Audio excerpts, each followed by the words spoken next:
ഈ പാകിസ്ഥാന് ഇന്ത്യ വെള്ളത്തിന് ഉപരോധം ഏർപ്പെടുത്തിയതിന് ശേഷം അവിടുത്തെ പ്രതിരോധ മന്ത്രി ഇന്ത്യയോടൊരു യുദ്ധപ്രഖ്യാപനവുമായി രംഗത്ത് വന്നിട്ടുണ്ട്.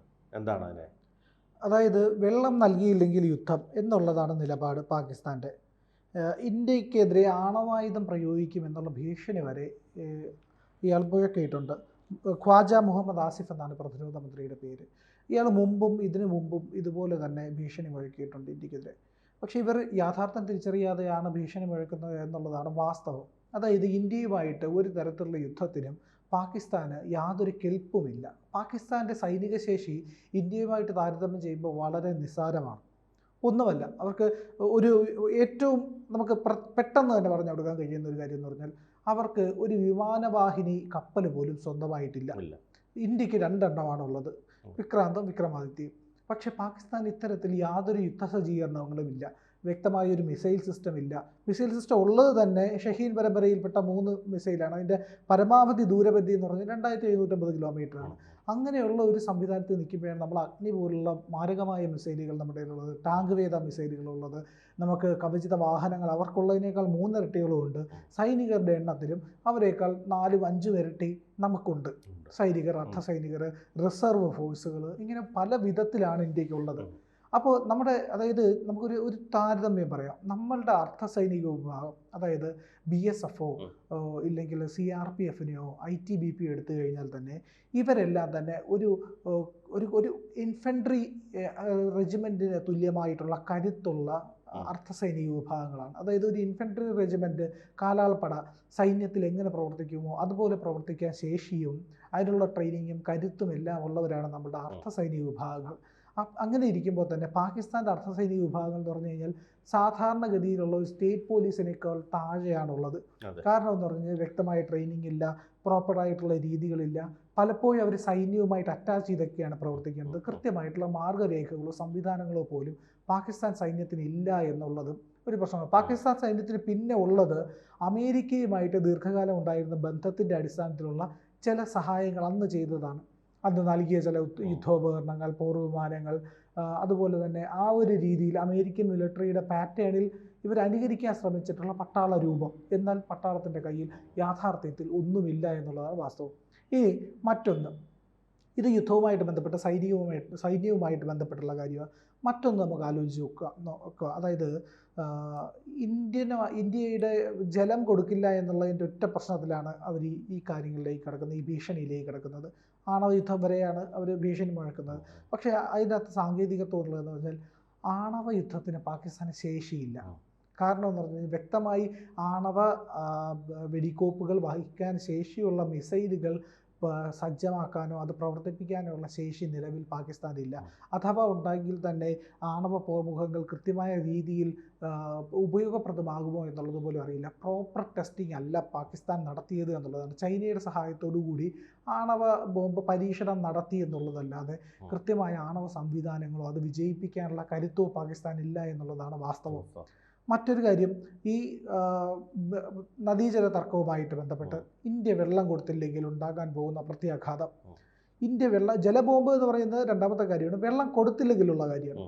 വെള്ളം കൊടുത്തില്ലെങ്കിൽ എന്ന് പറഞ്ഞു കഴിഞ്ഞാൽ അവരുടെ കൃഷിയെ സാരമായി തന്നെ ബാധിക്കും. ഇപ്പോൾ തന്നെ അവർക്ക് വെള്ളം നമ്മൾ വിട്ടുകൊടുത്തിട്ട് 80% സിന്ധുവിലെ വെള്ളം ഒഴുക്കി കൊടുക്കുമ്പോൾ പോലും തന്നെ അവർക്ക് അവിടെ ജലത്തിന് പ്രശ്നമുണ്ട്. വേനൽക്കാലത്ത് അവർക്ക് കൃത്യമായി വെള്ളക്ഷാമത്തെക്കുറിച്ചുള്ള വാർത്തകളൊക്കെ ഇടയ്ക്ക് വരാറുണ്ട്. വലിയ ക്ഷാമം അവർ നേരിടാറുണ്ട്. അത് പ്രോപ്പറായിട്ട് ഉപയോഗിക്കാനും കഴിയാറില്ല. പാകിസ്ഥാനിലെ ഇറിഗേഷൻ സിസ്റ്റം എന്ന് പറയുന്നത് തന്നെ വലിയ പരാജയമാണ്. കാരണം സിന്ധുവിൽ നിന്ന് നമ്മൾ കൊടുക്കുന്ന വെള്ളം അവർക്ക് അവിടെ പ്രോപ്പറായിട്ട് ഉപയോഗിക്കാൻ പോലും പലപ്പോഴും കഴിയാറില്ല. കാരണം പഞ്ചാബ് മേഖലയിലൊക്കെ അവർ പിന്നെയും ഈ ഒരു ഇറിഗേഷൻ സിസ്റ്റത്തിന് പഴയ രീതിയിലുള്ള പഴയ കാലഘട്ടത്തിൽ ഉള്ളത് കൊണ്ട് അത് വെച്ചിട്ട് അവർ മെയിൻറ്റെയിൻ ചെയ്ത് പോകുന്നതാണ്. പക്ഷേ സിന്ധു പോലുള്ള മേഖലകളിൽ പാകിസ്ഥാനിലെയും മധ്യ പാകിസ്ഥാൻ്റെ പല മേഖലകളിലും കൃത്യമായിട്ട് വെള്ളം കിട്ടാറില്ല.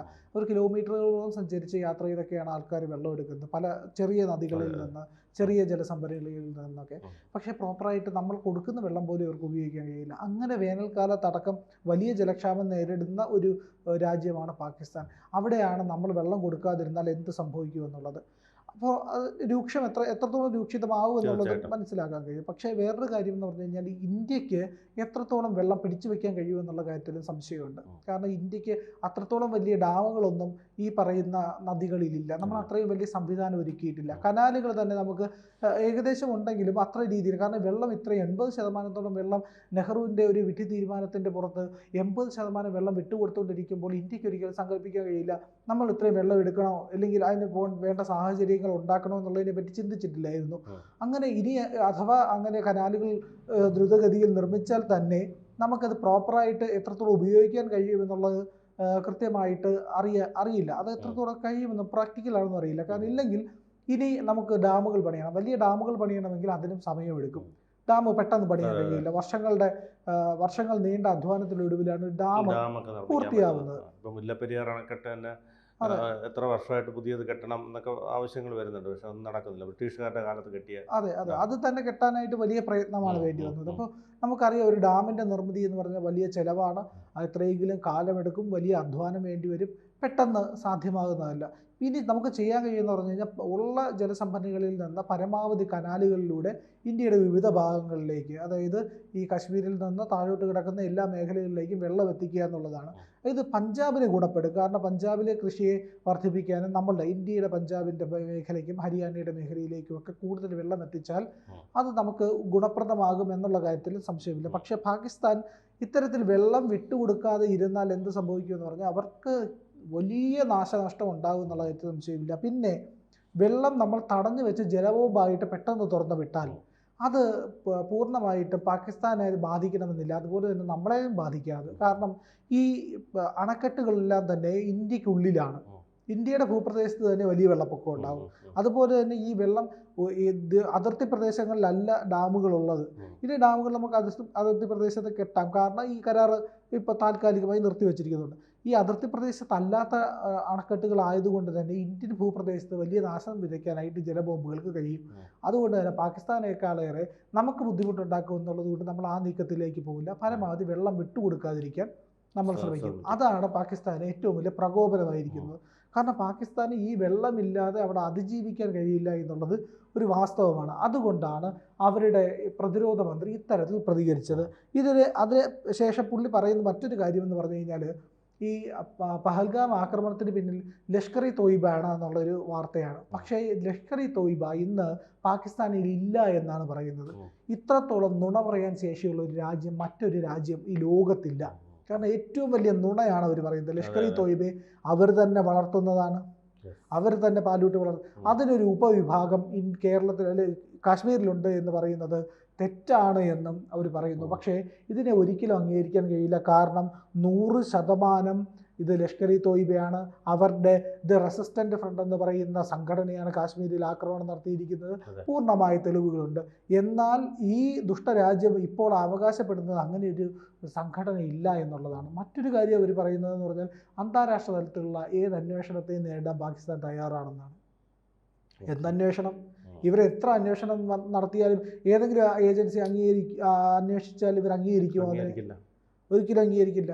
അതാണ് പാകിസ്ഥാൻ എന്ന് പറയുന്ന അധമ രാജ്യത്തിൻ്റെ നിലപാട് എന്നുള്ളതാണ്. അവരുടെ ഈ പറയുന്ന ആണവ യുദ്ധം നടത്തുമെന്നൊക്കെ പറയുന്നത് വെറും ദിവാസ്വപ്നം മാത്രമാണ് എന്ന് മാത്രമേ നമുക്ക് ഈ ഘട്ടത്തിൽ പറയാനുള്ളൂ. കൂടുതൽ വാർത്തകളും വിശേഷങ്ങളും നിങ്ങളിലേക്ക് എത്താൻ ABC മലയാളം സബ്സ്ക്രൈബ് ചെയ്യുക, ബെൽ ബട്ടണും അമർത്തുക.